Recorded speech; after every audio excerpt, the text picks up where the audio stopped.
of good citizens. This is not the responsibility of states. It is the responsibility of states, not the federal government. It's the responsibility of elected school boards, not educational experts. Of classroom teachers, not bureaucrats. And most important, parents. Who have a fundamental right to teach their children, and what the American founders referred to, the family, they called it the seminary of the republic. It is the place where they are formed, and it's the job of the state and of governors and all those involved to protect that fundamental relationship. We must teach our students honest and true history of America that's unified and inspiring. I commend the governor and Richard Corcoran for the great work they're doing in doing so, in rekindling what Washington called the sacred fire of liberty, and I hope that fire becomes a wildfire across the whole country.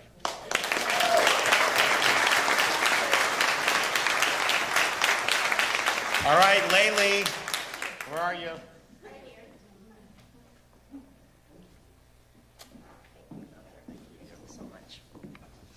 You can butcher my name anytime. Good morning. Good morning.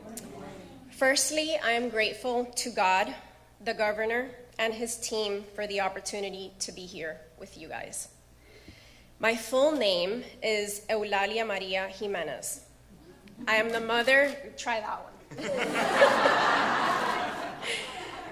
I am the mother of 6 beautiful children, a holistic therapist, small business owner, and the Moms for Liberty Miami-Dade chapter chair.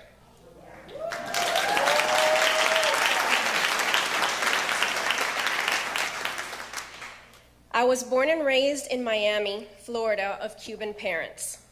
My father was a political prisoner in Cuba.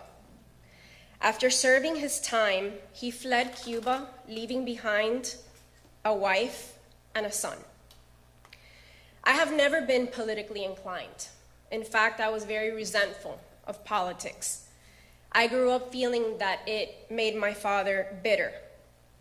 He and I often fought over his perceived fear of communism infiltrating our country.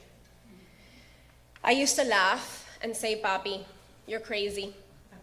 This is the United States of America, the land of the free and the home of the brave. Communism will never come into this country." And plus, I was busy living the American dream. 2020 was my rude awakening. The pandemic, lockdowns, mandates. The truth is that for me, the race wars is what hit hardest. The looting, vandalized businesses, the burning of our flag. My father's stories were now so vivid. Suddenly, his worst nightmare was a reality, history repeating itself. I was beyond scared for my children. I felt this calling very deep in my soul. I wanted to, I needed to do more. So after an enormous amount of emotions, anger, the array, you name it, lots of prayer, I found Moms for Liberty and it resonated. What better way to serve my country, protect my children, and honor my father?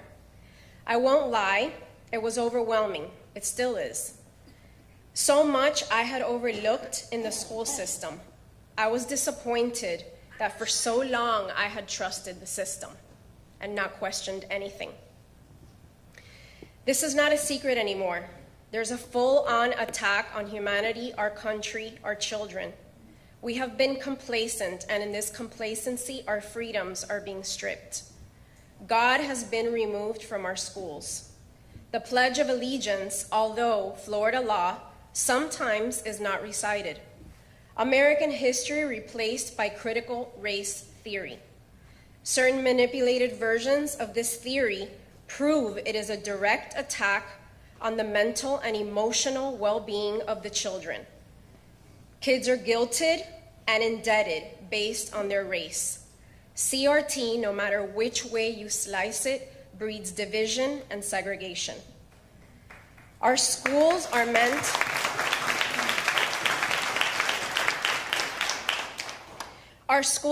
to be safe, fun, and about learning. Our history may not be perfect, but our country's evolution is far past this. Our children deserve to know this history and to be proud of it. Not a day goes by where I'm not grateful for this state we live in, for our governor,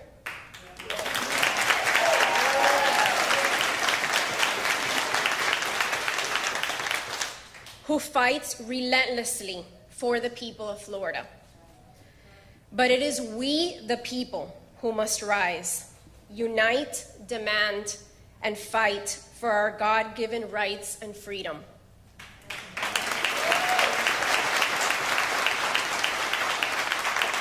Not only for ourselves and for our children, but for our nation as a whole. The time is now, and I don't want to overextend this too much.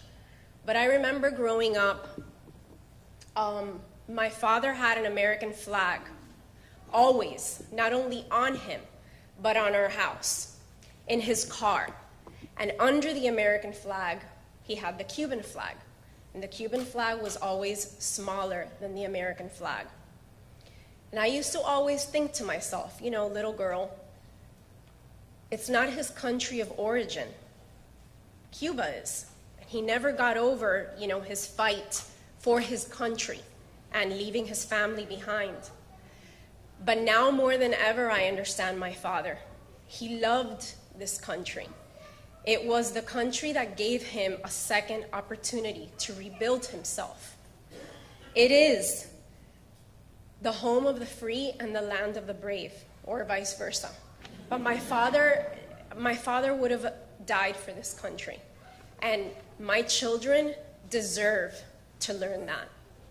God bless us all. God bless America.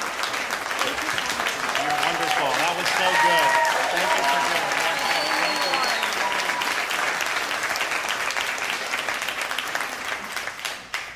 I mean, you guys are in, I mean, isn't this good stuff with these guys? All right, Lakeisha Howell from Sarasota, where are you?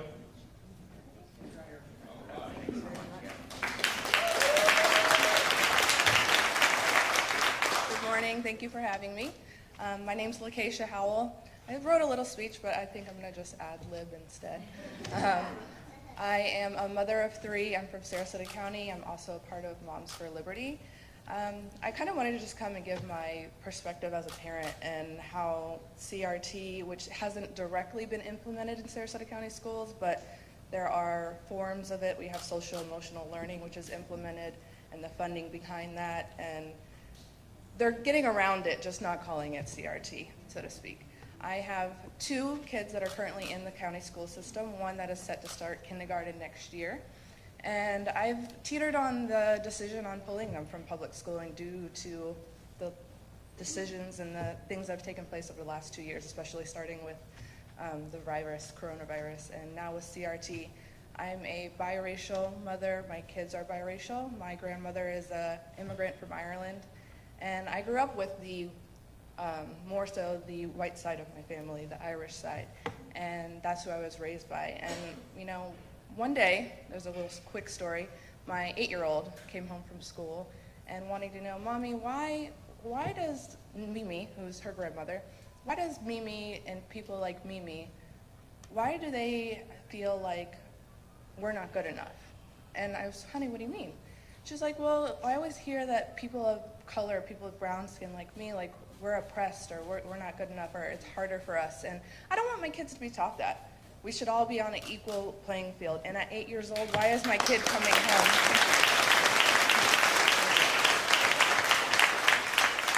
And it's caused, you know, Lily's a therapist, it's caused a lot of anxiety and depression in school-age children, which isn't okay. We need to get back to the basics, reading, math, arithmetic. And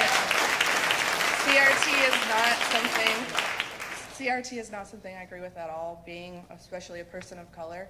I think it gives a very bad taste in my mouth. It's shoving things down my kid's throat that should be taught by me at home, not by their educators. Their educators need to teach them the basics. They don't even have the mind frame to be able to comprehend a lot of these things that are being taught.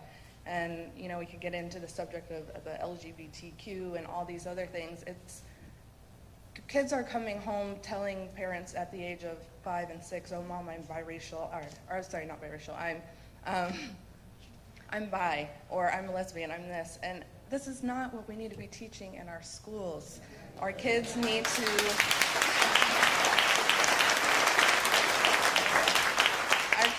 our kids need to be taught the normal. They're too young and they're too fragile to be having these things put in their brain. My kids need to learn that they're just as equal as their cousins who are people with lighter skin, and just as equal as people with darker skin as them. They're a people of color just like me, and that's what we need to get back to, is the basics, and not teaching our kids these things that are even uncomprehendable to them. So I'm very much so against it. Like I said, I wrote a little speech, but I kind of wanted to ad-lib instead. I just felt like I wanted to speak from my heart. Yeah. And thank you. That's pretty much it. I just wanted to really thank you for allowing me to be here today and just touch on the subject of what I've had. I'm still teetering on the fact of pulling my kids from public school, depending on how this all plays out, but I have confidence in you as our governor to get these things done.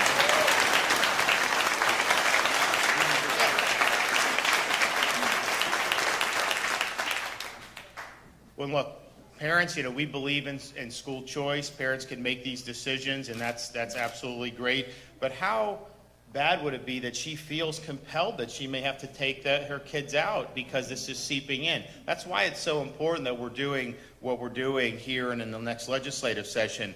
We have our Lieutenant Governor, Jeanette Nunez.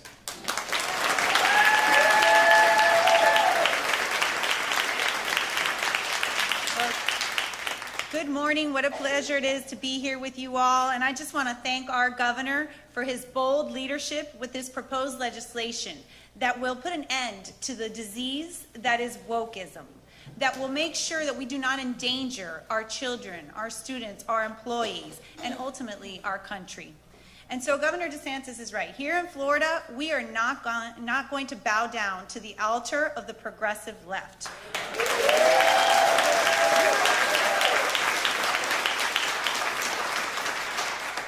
I don't know about you, but I refuse to embrace these ridiculous woke terms like Latinx. That's not happening. I can tell you I am proud to stand here as the first Latina lieutenant governor in the history of our great state.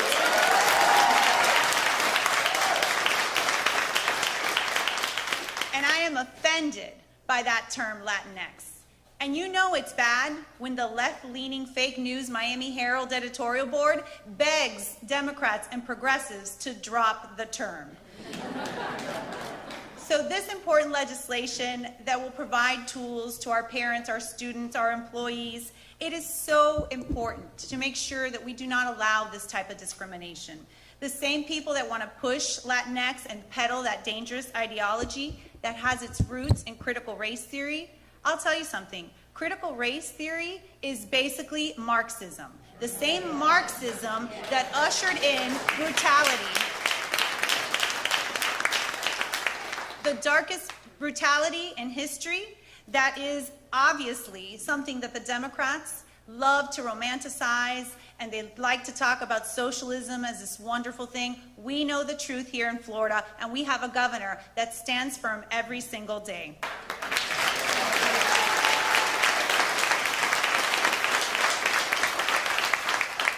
As I was listening to Lali's story, it obviously impacted me because many of you may know my parents came to this country in 1961 from communist Cuba, fleeing the oppression, fleeing the indoctrination that we're seeing at the hands of CRT.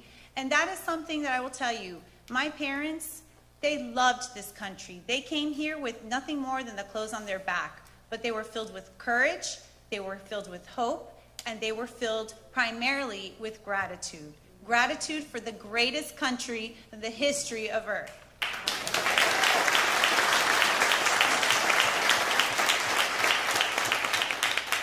And instead of using these terms and this ideology to divide us and to sow rancor, I'll tell you, why don't we unite and celebrate what makes us great?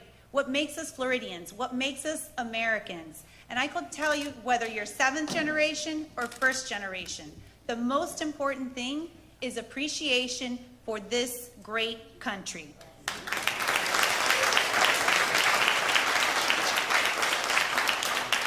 And so I, for one, will not stand idly by while those that want to spew their venom and destroy our country have a platform here in Florida. And I know we have a governor that will not stand by. He fights every single day.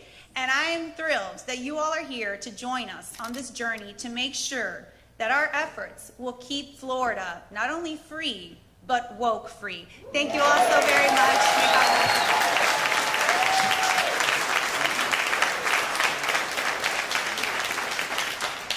you. Okay, Commissioner of Education, Richard Corcoran. Thank you.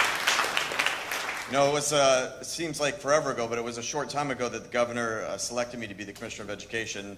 And from day one, as you guys all know, he hit the road, not running, but speeding down the highway. We have just transformed education under his leadership. One of the first things we did is we took at the Department of Education, because you heard it from Dr. Spalding from Hillsdale, you heard it from the governor, and we wanted people who walked into the building to understand what's the purpose of education.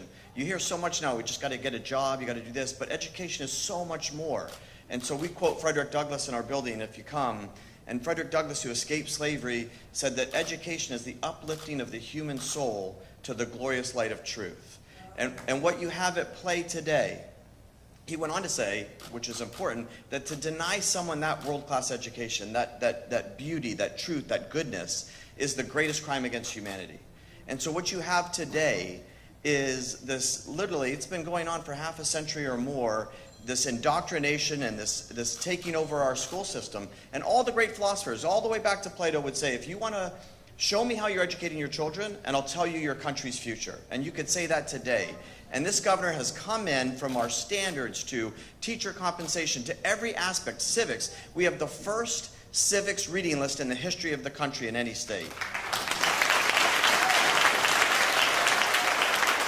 But what's happened with that great thing to raise up great citizens and give them that great truth, what's happened is, as you heard Christopher say, this isn't just wrong, CRT. You know, to think about it, we had to pass a rule that the governor talked about earlier this year that said we're going to ban CRT in our schools as a department. And really what the rule said was, you must teach that which is objective and true. And what Christopher was saying is that the CRT is just wrong. It's even more than that. It's an untruth. It's a lie. And we're having to fight against having our children indoctrinated on lies. And so to put a Stop Woke Act into the legislation and have it permanently so that it's no longer in corporate boardrooms, no longer in classrooms, is going to be transformational. And it leads to that which is good and true and beautiful. And that is a constitutional republic that will survive with a generation of kids who are educated on the truth, whose souls have been fed that glorious light of truth to keep and preserve this country for another 230 years. So thank you for doing this, Governor.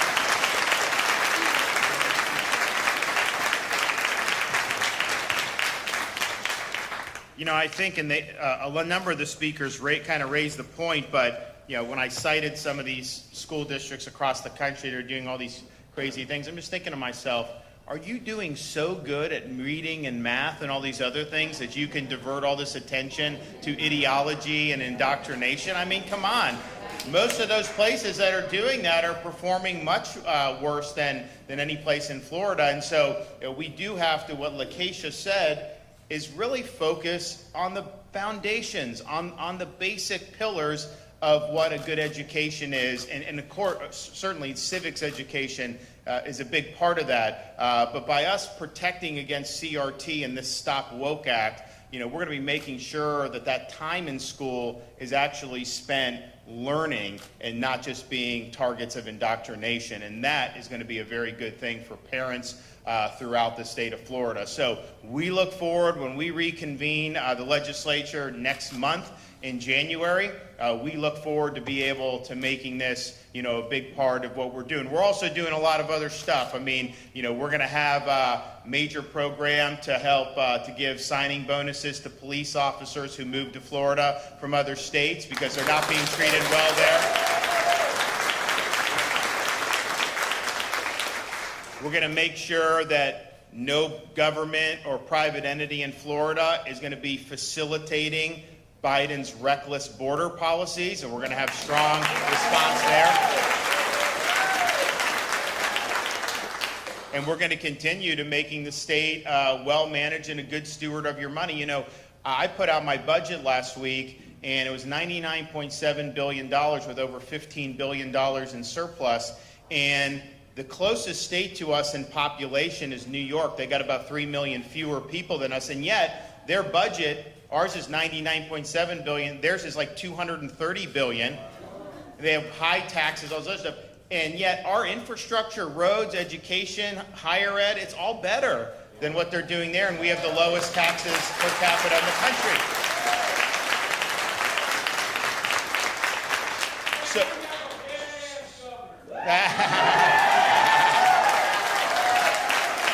and the governor has come bearing some gifts, so if you guys want a hat, I'm going to fling these into the crowd. But thank you all, and God bless you.